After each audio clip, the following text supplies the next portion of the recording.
Good evening, everyone. I know people are pouring in and they will keep coming in slowly and steadily. And today is something very different and very interesting for all of us. We talk about connecting to nature, we talk about connecting to the animal world. But how many of us have had the privilege or understanding or even a little bit of knowledge about what exactly is nature trying to tell us, or all the animals who are there, either as pets, or in the zoos, or in the jungles, or the strays? They all have messages. They all have something to convey to us, but we don't understand them. If it's a stray dog, the tendency is to shun it away because we fear it may bite us or it may do something to our children, and naturally that ends up with the doctor, right? We have plants around us. We are very happy to have plants. We've heard a lot of people say that I talk to my plants and they respond, which is true. So whether it is plants or animals, have you heard of what? Of course, I'm sure you've heard, but how much do you know about the people who can really, really connect to them? Animal whisperers, as they are known, but that's a very generic term. You need to have a very special talent to be able to connect to the spirits and the energy of either the plants or the animals. And we are very privileged and happy today to have Damini Tandan with us. Thank you, Damini, for joining us. Damini is an alumni of UCLA. She is a business entrepreneur by daytime. She's an individual driven by her faith to heal and help others. And believe me, I have seen it myself. The way she responds to any and every creature that walks this earth, not humans, creatures, right? She has a special way with them. Her love for nature and animals drove her to learn and practice alternate non-invasive natural therapies and alternate healing modalities. She's also a bark flower remedy therapist for humans and animals and is able to speak to animals and nature telepathically. And yes, when I say this, I mean it. I have seen her connect and bring a mother dog back to life so that she could feed all her pups again. And the way that the dog listened so obediently to Damini was very fascinating and very humbling. And how the dog responded, so also the little puppies.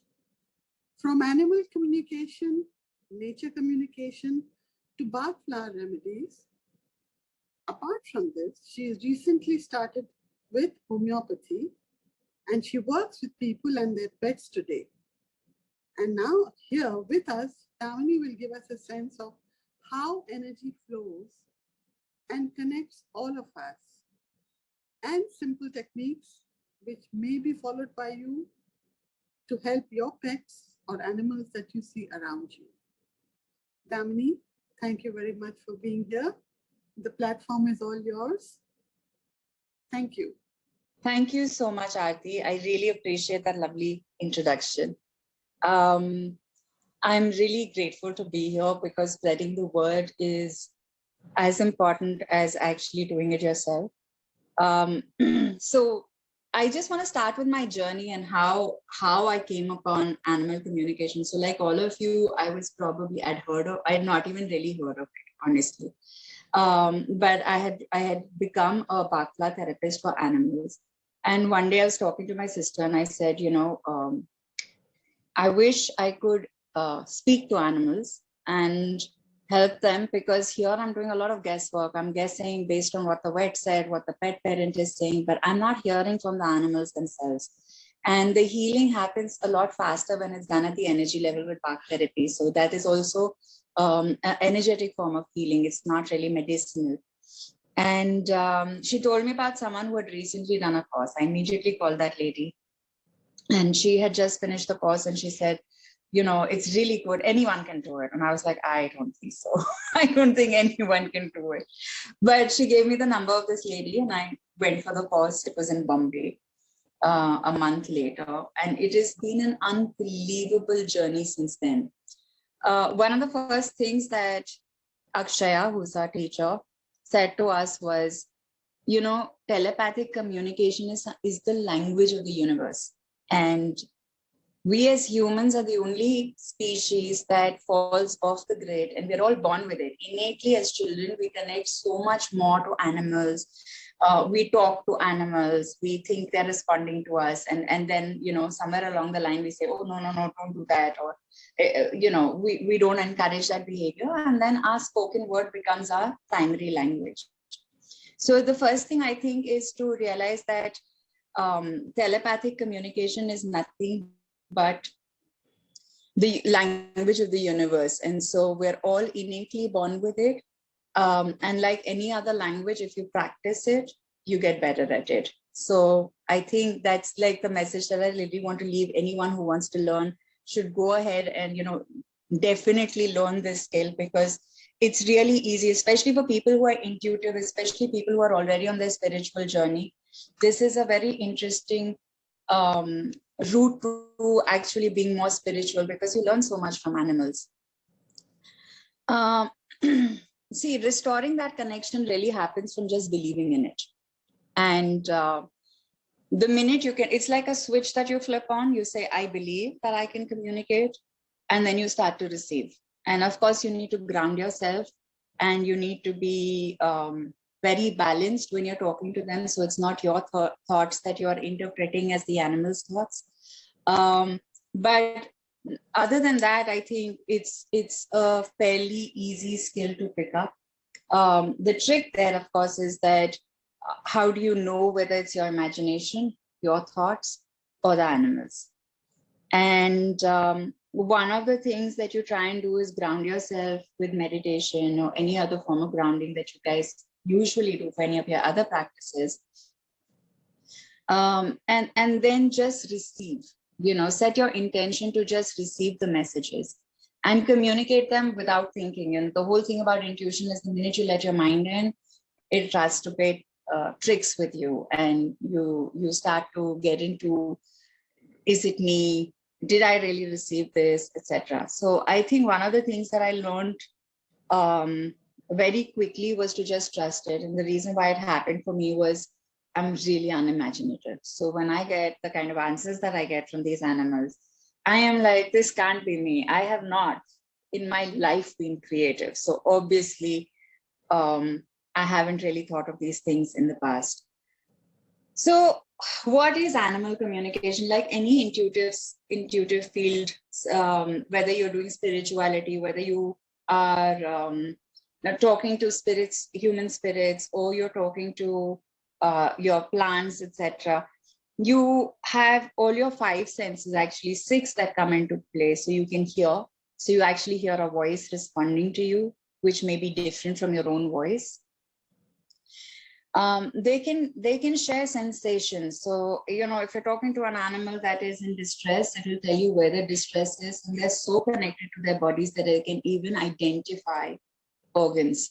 Now, obviously, you need to know what organs exist and, know the anatomy well enough to be able to hear that. Otherwise, you won't know a spleen to a stomach, or it will then just be a generic statement that they will make.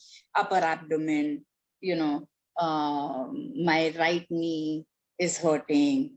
I think I have worms. Very often, I've heard a lot of animals tell me, I've got worms, please deworm me.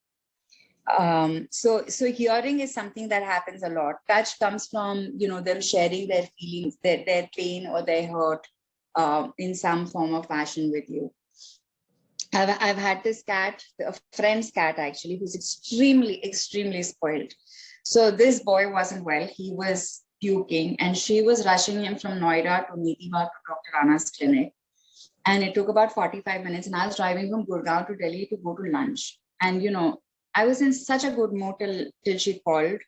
And all the way to Delhi, I was nauseous. I was just nauseous because he wouldn't disconnect from my energy. And he said, I'm nauseous, I'm scared, I'm going to stay with you, until he got to the vet. And I started feeling pukish. And I was like, I can't do this, And I'm telling this lady, um, he really has a really bad gastro infection. He's feeling very pukish still. And, I'm feeling very ill with it, but he's not letting me go. And because he's like a little brat in the family, I let him stay with me for a really long time. And then once he got to the vet and, he felt safer, he disengaged his energy from me. So that's the level that they can make you feel in terms of how they are feeling, Um, I've had animals taste, taste is not something that I focus too much on, because animals love to get you to taste the food that they like. So if you're talking to a bird, it could be worms. If you're talking to a cat, she might want to put, her favorite food into your mouth. And the way I kind of deal with it is I tell them, show me, don't make me taste it, because it is not pleasant to feel like your wet cat food in your mouth, especially if you're a vegetarian. So it can be, so they will use all your senses at any given point in time.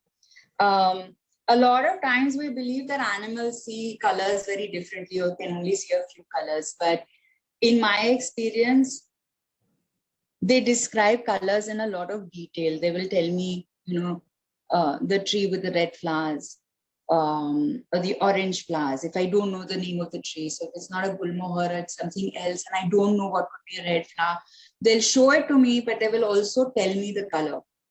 So, and even when they're showing me the actual color of the flower. So I believe that animals actually see colors. Maybe they sense colors. I don't know. Because scientists say that they have very few colors in there that they can actually see. And the most important one for me in terms of receiving information is intuitive thoughts. So I may not hear a voice, I may not feel anything, but I will just know, Um, and that's just as you start to ground yourself and you start to receive, they don't feel the need to use the other senses, because thoughts are the level at which they communicate the most. So they will tell me what is happening with them. They will say things like, the thought that will come to me, like for a friend of mine, her pet is going through a really hard time and has cancer. And one of the things this doggy said to me a few days ago was, I'm just in the moment now. I'm not going to think about whether it's 1 day, 1 week, or 20. But I'm just going to be here and I'm going to spend the time with her, and I'm just going to enjoy every minute that I can enjoy.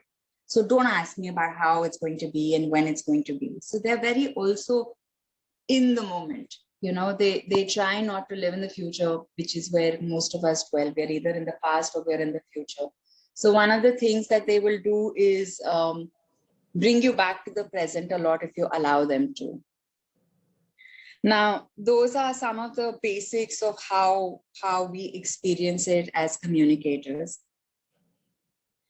I think how we're energetically connected to them was the biggest thing that happened for me in this journey, because Hinduism at least says, or what we've heard from books and whatever else, is that humans are the pinnacle of the living world, and we have our heaven and hell and whatever else, or that we cannot reincarnate back into animals, or animals have to do a lot of tapasya to reincarnate as humans. But actually, the first thing I learned is that there is no difference between their soul and ours. One of my early cases, and this was really actually scary for me, because someone came to me about a cat that had passed on, and then she had a baby. And the cat said to me that I am her baby. And I said, okay, but she was 5 months pregnant when you passed away. So that's not really possible. Logically thinking at the human level and the information that I had at that point in time, I was convinced that this is, my imagination. It is because the lady feels this is it her baby? who has come back. And I was like, it's not possible logically. Logically speaking, you have to die and then take rebirth. Okay, so I understand that a cat takes rebirth as a child in the family, but I cannot understand this whole thing about being at 5 months. But anyway, this cat literally chased me around my own house. Energetically, she was present for 2 whole days because I thought that I couldn't really do this communication because people will think I'm really crazy. But eventually, because she pestered me, and once the information's been given to you for a human, you have to convey it. That's the ethics of your work, right? So I called them and I said, listen, I think this is going to sound really crazy, but what she tells me is that she is your child. And she also tells me that there are, in a way, 3 parts. So this is how she explained it to me. And I did a lot of reading later on. 3 parts to the soul. One is your higher self that is always connected. And one part of your soul enters the body at conception, and one part of the soul comes in later in the pregnancy. And I was terrified of this communication because I just felt like this, like I didn't know enough, or I needed to know. And anyway, that lady's husband was actually very well read, and he sent me books and chapters, and he gifted me a book which actually talked about how the soul and can split itself up, and how it enters the body, and what happens, and what is consciousness, and all of that. And I was very grateful for that. But the amount of universal information available with these souls is absolutely incredible. While he talked to me in the cat form, as I talked, when I communicated with him, and I saw he would appear physically as a cat body, in the cat body to me, the child already was on earth, right? So I don't think there is any difference in our soul versus theirs, or that we disconnect, or that animals disconnect from their previous life to this life, which we as humans do.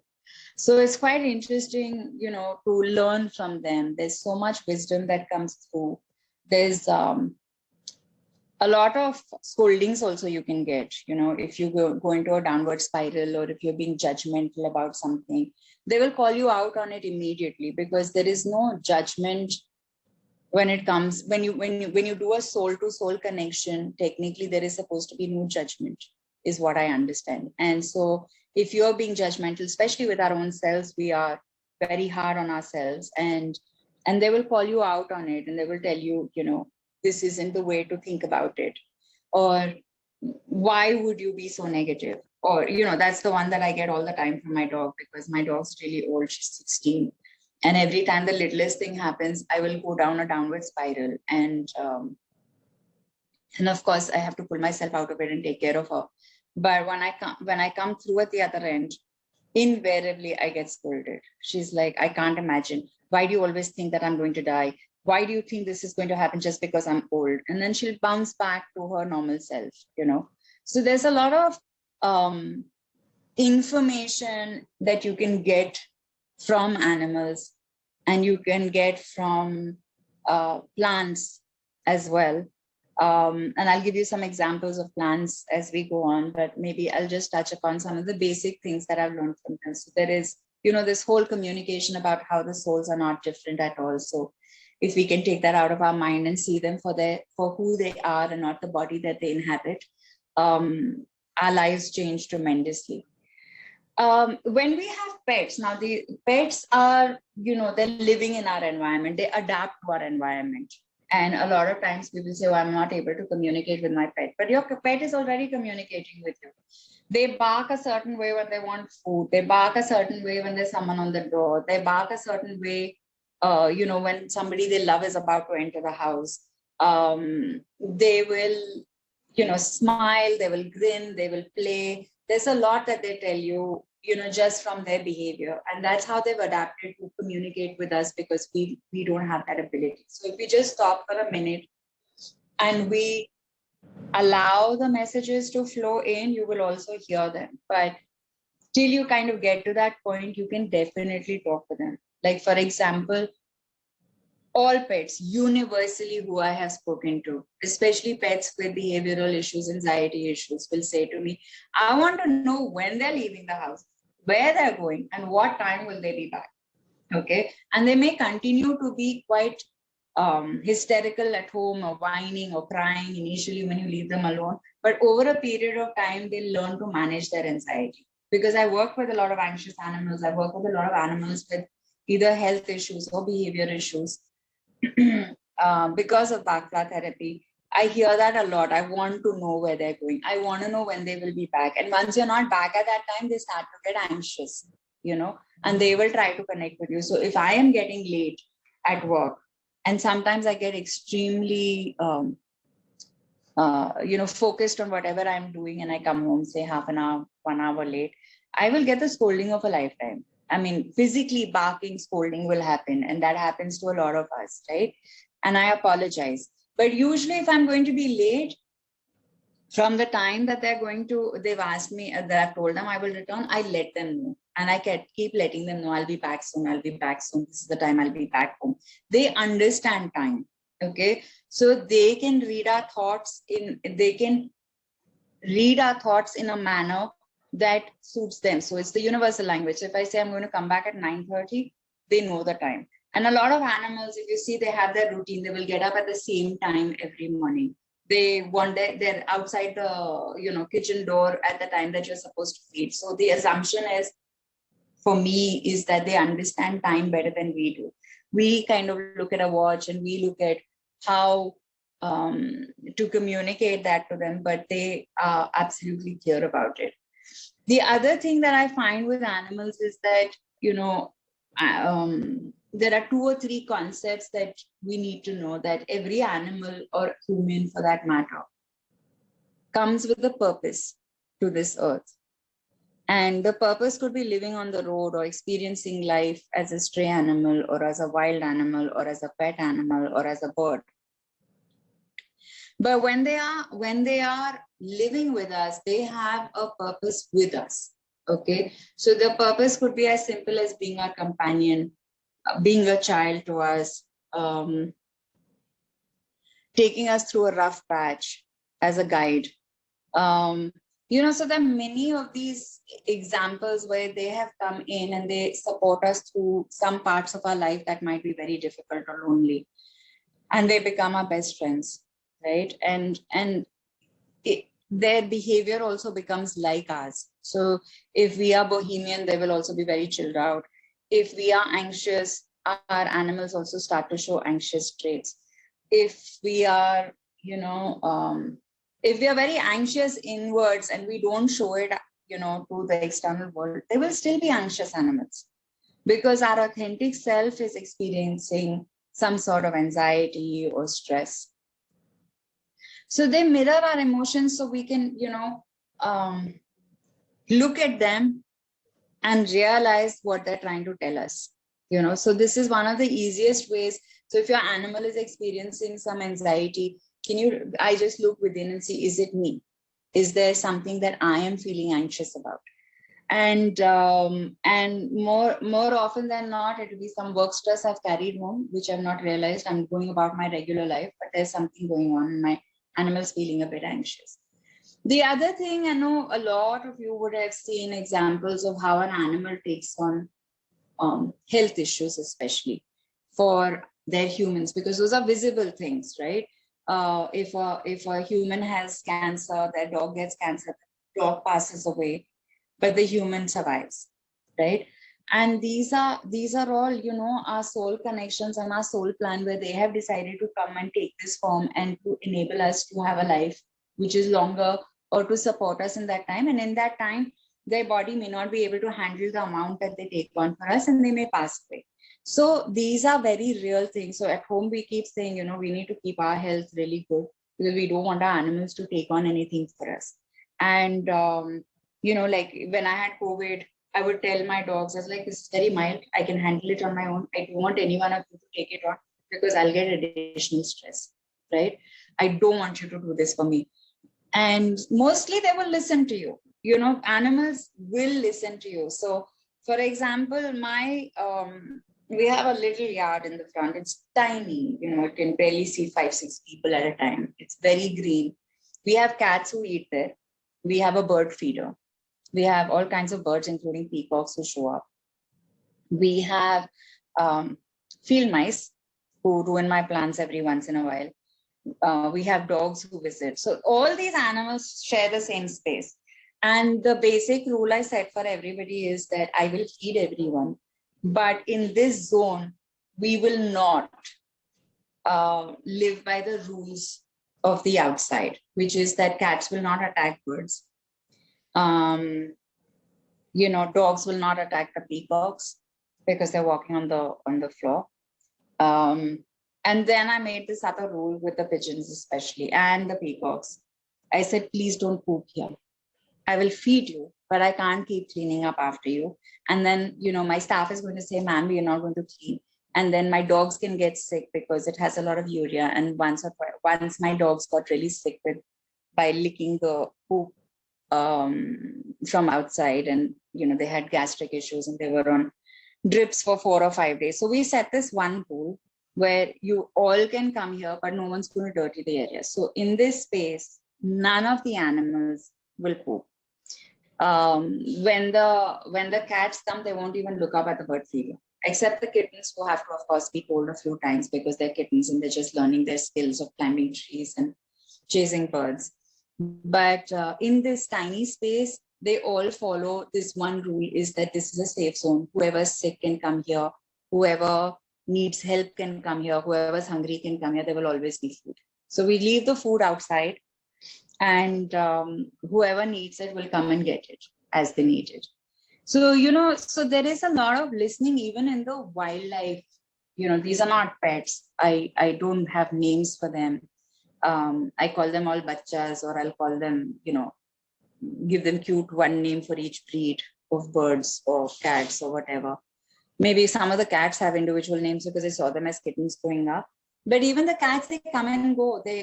I don't expect them to come every day. I don't get challenged and hassled when they stop coming. Because I feel like, they have to live their life. They're not bound by my rules. I'm only offering something. When they need it, they will come. And they know that if they need help, they can come. Right? So a lot of times I've had injured peacocks come because somewhere a dog had, hurt them, and then they will come to my house. Or I've had cats come and have their babies, bring all their babies at night so that they can be, fed after they've become a little bit older. So there is a lot of cooperation that you can get from animals. And that to me is something that I find, is so easy to do if we are just genuine with them. We don't come as higher or lower than them. We come as equals. We give them the respect that we would any other family member. Forget outsiders, but just as family members, how we will respect people. If we respect them and we ask them for something, they will do that for us,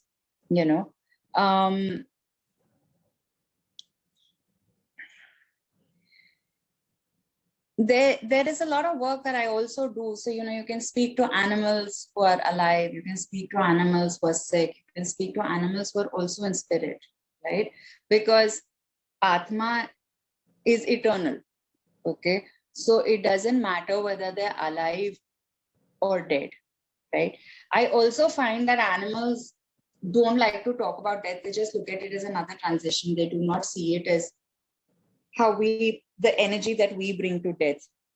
And if you're talking to an animal and you don't know that they are dead, you cannot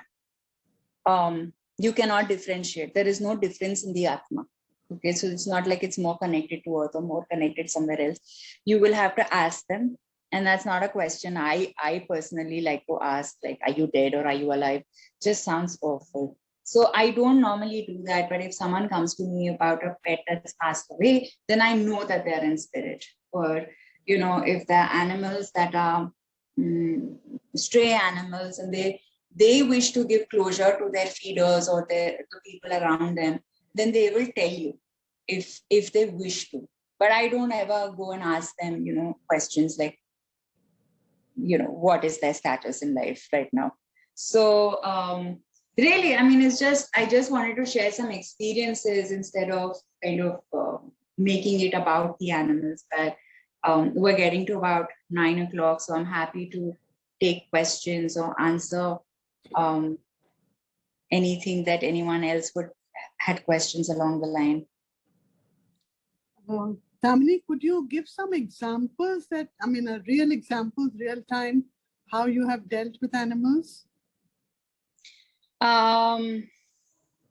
So a lot of them, like the birds don't poop in my house, is a great example. I taught my mother to do that with her crows as well. I said, just remind them every day, mom. Just remind them. They forget sometimes. They get so excited with all the food. So let me recent communications.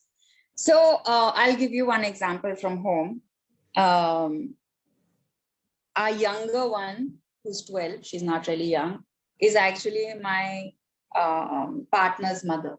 And she passed away when he was very young. And now she's come back to spend time with him because he was only in his early teens when she passed away.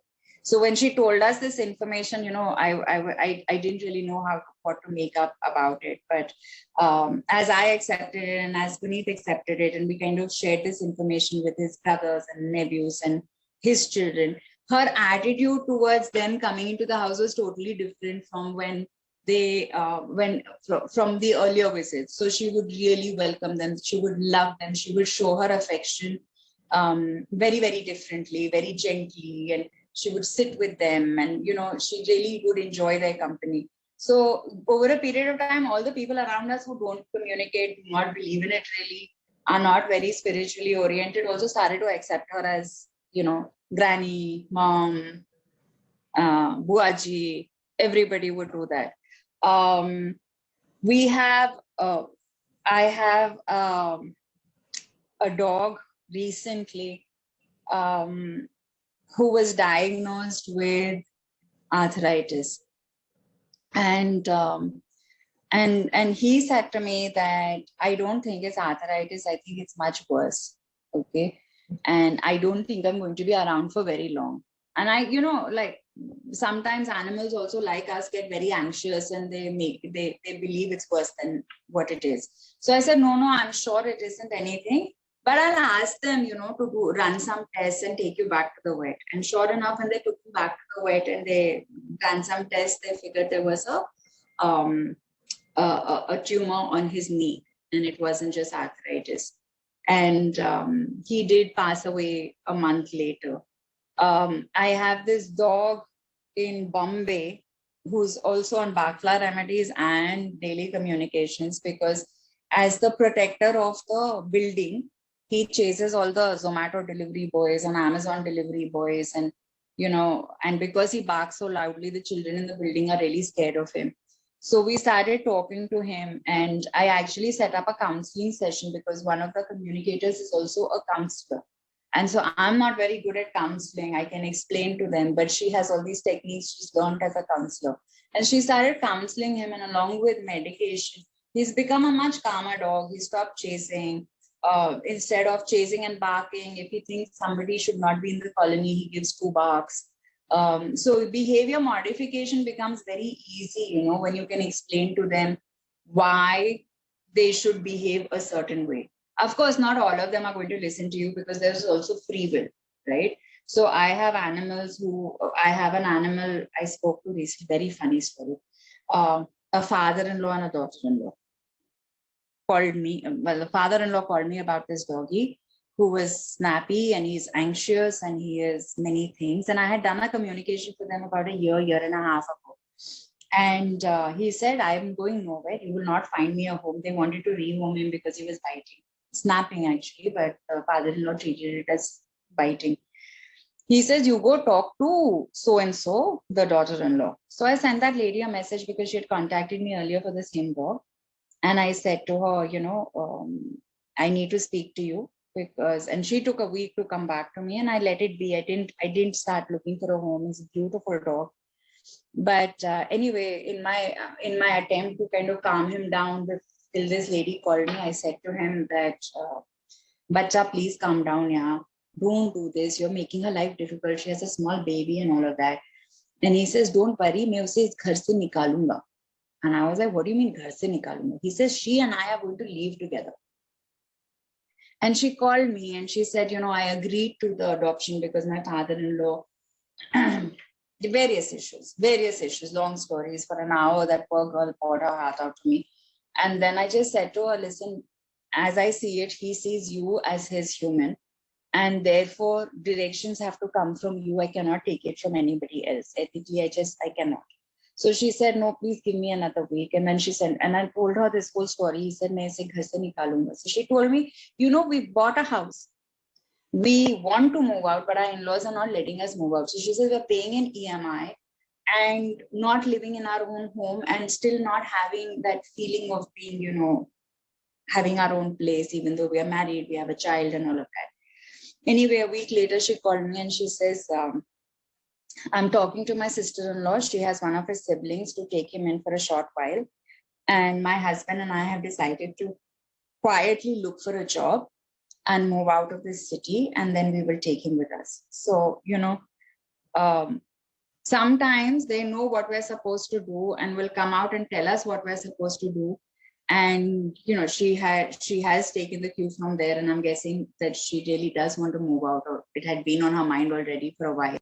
And she's trying to find a easy way to get there, without upsetting people. So does that help, Aarti, in terms of? Right. Thanks, Damini. That has been wonderful. All of you, anybody having questions of your personal pets or anything that you'd like to know, please raise your hand. I will ask you one by one to put forward your question. So yes, Bhuvna, your hand went up first. Yes, Bhuvna, what's your question? Hi. So I have a pug at home, and I have immense love for him, but he demonstrates love only to my husband and my son. He does not reciprocate my feelings, does not demonstrate it to me. So I keep begging him every day for his love. For his demonstration. I know that he loves me. So how can I tell him, what do I do? How can I tell him to demonstrate something to me? What's his name? Huh? His name is Augie. Augie says, I'm a big boy. I'm not a mama's boy. You have a son, is it? Yes. Yeah. So he's your son's older brother, he says. Yes. So he isn't a baby anymore. He's not wanting to cuddle all the time. If you treat him with respect, hates it. He hates it from me. But he wants cuddles only from his brother, not me. That is brothers, no? They're two siblings. But he never wanted it even as a puppy, and now though he doesn't want it at all. So he hates it. Stop begging. उसको बोलो जब आपको करना होगा तो आप कर लेना. You know what I want, and leave it at that, and you will see a change. जितना हम बोलते हैं ना उतना कम होता है ना. Desperation नहीं दिखाने का. You just let him be, but he like I'm all grown up. Yeah, that's my only thing. Or else he's a lovely, mature, very mature, very wise. He's very, very intelligent. Though people think he's dumb, the others, but he's so intelligent. I'm so lucky to have him. That's his skill, no? Whoever needs to treat him as a Dumbo, he will allow them to do that. And whoever needs to know how intelligent he is, they will know. Wow. They are very clever. They know what to get from whom and how. So Bhuvna, just don't now say thank you. I've just learned this and I will not trouble you. You come and love me when you want to. And you will see in a day or two, he will come and thoda hi hoega, zyada nahi hone wala hai. He's not going to become one cuddly thing and sit in your lap and all that, but he will come and give you affection. He will rub himself against your legs. He'll put his head on your foot for a little bit and all that he will do. But no picking up and no cuddling. That's a no-no with him. Right. And Okay. also, Now, Bhuvna, let's first have others also ask. There are yeah, lots yeah, of yeah, people, yeah, yeah, yeah. and Thank you, otherwise thank you. we may run short of time. Yeah, Yeah, Minoti. Minoti. Yeah, hi Damini. Hi. It's a beautiful session. I don't have a pet, but I have a question. I live on the sixth floor, and last year, over a period of time, I had cats coming in my place, like all of a Hmm. sudden. Hmm. Like a stray cat coming to a sixth floor is like I don't know why it was there. It stayed with us for a few months and it went away. And after that, again, after 3 4 months, there was a cat that came which was very injured, and it was Hmm. to just come and sit on the sofa, not eat, drink anything we offered. And then after some time, it went away. Then again, a cat came, and nowadays I've realized wherever I go, I see a cat. Either it makes its presence felt, or it meows, or just moves. So how can I find out what messages it has for me, or like what would you suggest? So just listen in to what they're saying to you. So you have to be grounded and ask them. From what I'm getting, since I don't know these cats and I don't have a name or anything to refer to, I'm just going as Minoti's cats. They've all come to you at times for just company and safety. Okay. So the first cat I feel just came for, she just wanted to open the doors for others. So that was her purpose, is to open Minoti's home for other cats that will come. And so they will come when they need you, and they will be most grateful for it. Sometimes it'll just be to rest and chill. Sometimes it is to hang out with you. And the trick to cats is very difficult because you get attached and then they leave. Because cats keep changing their territory. So don't hold that as something like they left, because we all feel sad when somebody leaves and we don't know where they've gone. But mostly they will just come to you for, they love your energy. You are bonded to cats to begin with. I was bonded with dogs to begin with. And then that's how the journey unfolds and other people will come. But you should, if this interests you, do the course, do some reading. I think a lot of you are healers, a lot of you are on your spiritual journey. So grounding is not difficult for you. And whatever you receive as an answer is, just check in to see if it is me or is it them. If the answer immediately comes as yes, then it's them. Okay, so beautiful. Thank you. Yes, the Wow. first one was like so, so enthusiastic, full of energy, playing with everyone, and like it like just made our day. We needed the cat that time. It was during the Corona time. The lockdown was there, and kids weren't so able to play, and like she was the most chubby, bubbly cat we could ever have.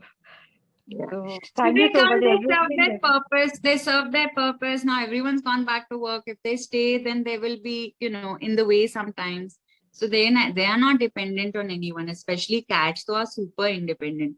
So they don't believe they only come to us for, serving a purpose. And their purpose can be short-lived also. It doesn't have to be the entire life. For some, it is the entire life.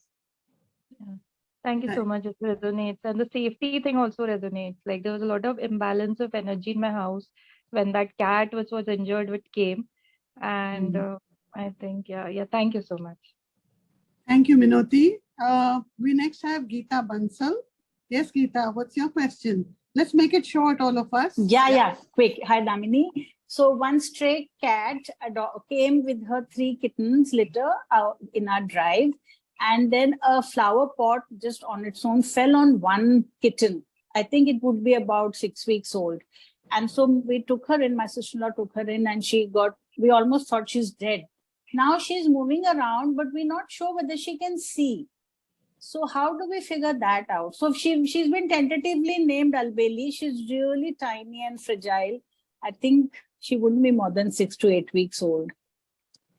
So I think the best way to do is to take her to a vet and they'll be able to tell That you from of course. reflexes. Yeah. Okay.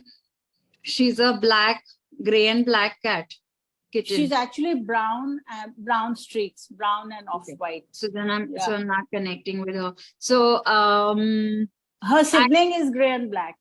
white Okay. and black. Yeah. So the thing with kittens is that and to understand is that blindness is perceived differently in animals. Okay, so Oh. even if they are blind, they can manage quite a bit. They may not be able to manage completely in the wild, but around the house and all of that, they are quite comfortable, right? So just get her checked out, and one-on-one, if you need any help, then just ping me with her picture, and I'll see what. Okay. Yeah. Thank you. Great. Yes, Pooja, you're next. Good evening, ma'am. Ma'am, my cat's name is Gudia Rani. She was. Can you speak up a little bit? Yeah, so my cat's name is Gudia Rani, we call her. Okay. Pooja, there's too much of disturbance happening. Ma'am, can you hear now? Yes. Yes. Yeah, so my cat's name is Gudia Rani. She's 3.5 years old. She's a street cat who walked into my house when she was only 2 months old. She had eaten some poison, and when she entered my house, and we treated her and called a vet and took care of it. So all of Corona, she was around us. I don't have children. Currently, from past 6 months, whenever she sleeps, she gets up and suddenly starts doing meow, meow, meow, meow, meow, as if no one is in the house. We do leave her for a few hours when we go out. She's the only pet in the house, and we tell her and go most of the time. But even if we are home and if she's sleeping in the hall and I'm in the bedroom, she'll get up and she'll start crying meow, meow, meow, meow, meow, as if, she's scared or. There's trauma. She's reliving her trauma. So for her, I would say, something like Bhakla remedies will be very helpful, because when she's sleeping, I feel like she is reliving some trauma, and she wakes up in anxiety. But it's not all the time, it's only sometimes, right? Yeah, not all the times, but yes, it happens. It's like a bad dream. I think she's working through her trauma through her dreams. She's trying to get rid of it herself. But if this persists, we can maybe do trauma remedies for trauma for her. And with a picture, then I can do a more detailed conversation to figure out where the trauma is coming from. And we can figure it out. Yeah. And she directly runs to a small teddy bear she has. So that's one thing she approaches first when she gets into this, when she's alone home or when she gets out of this meow, meow, meow, meow. Comfort. That's called comfort, right? So like children carry teddy bears. So it's just, there seems to be some trauma, and it seems to be not just her illness, it seems to be something more current. But this will take some time, Pooja. We can do a full communication if you need, but just be aware that it is trauma. Okay, ma'am. Okay. Yeah. Thank you so much, ma'am. Thank you, Pooja. We have Zenith now. Pooja, can you mute? Yeah. We have Zenith now. Thank you.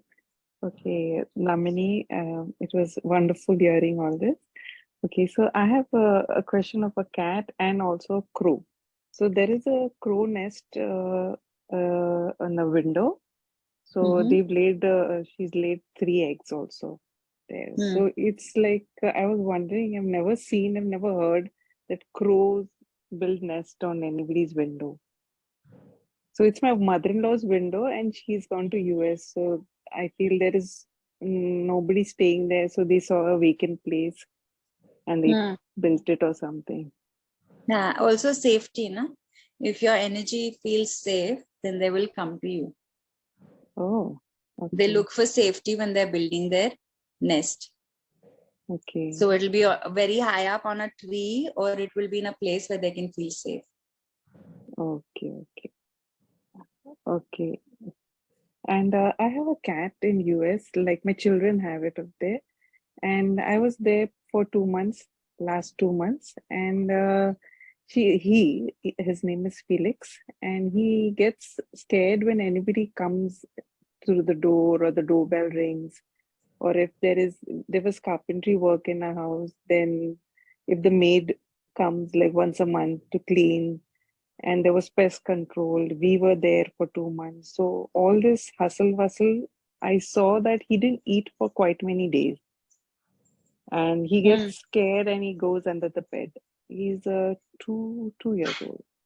So I was Okay. wondering, does he have any anxiety issues, or is everything okay with him? So cats are creatures of habit. So if the house is very quiet, then Yeah. then they do not like interruptions to their day. And yes, cats can get very anxious also because they don't like too many different things, you know. So with him, it could be anxiety, or it could be even, just he doesn't appreciate change. So telling him about the change that is coming, having a safe space for him will be very helpful. So for example, in one room, if you have his bed, his litter, his food, and that's his space. So even if the rest of the house is getting invaded by people and things like that, but the bell thing makes me think of it as significant anxiety, because the cats don't normally respond to bells. They couldn't be bothered. So it would be, it would be advisable for them to maybe connect with someone locally, because from here I can do a communication, but for remedies you can't send abroad, no, because of flower base. So, but yeah, remedies really help with these situations, because also if he's 2 years old and he's a COVID baby, as we call them, and socialization has not happened. Okay. So once the socialization starts, then the anxiety level goes up, because they haven't experienced it, and the imprinting happens in cats, in the first 6 weeks. So the mother teaches them what to trust and what not to trust. And if there are things that they haven't been familiarized with, and it didn't happen as they moved into a home, then it becomes a challenge later on. Not something that can be fixed. It can be, and it should be, because you don't want your pet to be anxious or unhappy. Yeah, true. Yeah. And one last question, can I ask? Sorry? Can I ask one more question, please? Sure. Okay. Okay. So there's a stray cat in my building here in Mumbai. And whenever I see her, I've been noticing her from past 1 year, and I've been feeding her down. I've given Watchman cat food, but she's getting pregnant very often. So I thought that should I do something about, like, I don't know the right term for the pregnancy. To have her neutered. Are you in Bombay? Yes, in Bombay, yeah. Zeenat, will you just connect with me offline? I'll connect you to a lady. I don't know what part she is in and what part you are in. Her name is Tamanna. And she does a lot of work with stray cats, and maybe she can help you get her neutered. Wow, yeah, that will be great. Yeah, that's so nice. Thank you so much. Great. So anybody else have any questions and anything else you need to ask? We've taken a lot of time of Damini today. Anyone else has anything? Let me just check. There's a chat. Okay, I'm on my phone, so I can't see the chat. So no, I'm seeing it for you. So somebody has asked, can you please give some guidance on how to start feeding birds? Okay, so it depends on where you live and what kind of birds. I don't feed them a lot. I put a little bit of usko kya bolte, bajra in a bird feeder, and I put it out, because remember, birds are omnivorous. They will eat worms, and if you feed them too much dana, then their diet is lopsided. So you don't want to feed them to a level that they stop their natural behavior. Okay, so if you are in a densely populated area, like for crows, we'll put non-veg out. You know that bulbuls are non-vegetarian. I did not know that. They don't eat seeds at all.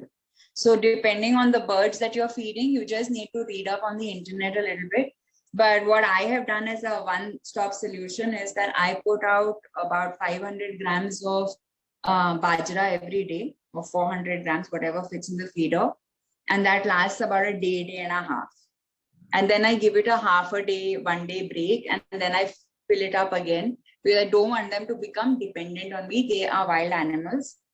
And, you know, as long as we are living in a society or an area which is green enough, they will find food. Right. Great. So yes, that is it. Damini, I think we've had a wonderful session today. Everybody must have enjoyed it, as I did. And thank you so much for coming in and holding this session for us. And all you people know that I'll be opening up the page, Circle of Peaceful Progress. Please give your feedback and your inputs over there so that we can know for further programs how to take it forward. And if you people want to connect with Damini, let me know and we can do that also. Okay? All the best. Have a great Thank evening. you all so much. Thank you, Damini. Thank you so much. I've completely enjoyed this. Thank you. Thank Okay. you. All right. Bye-bye.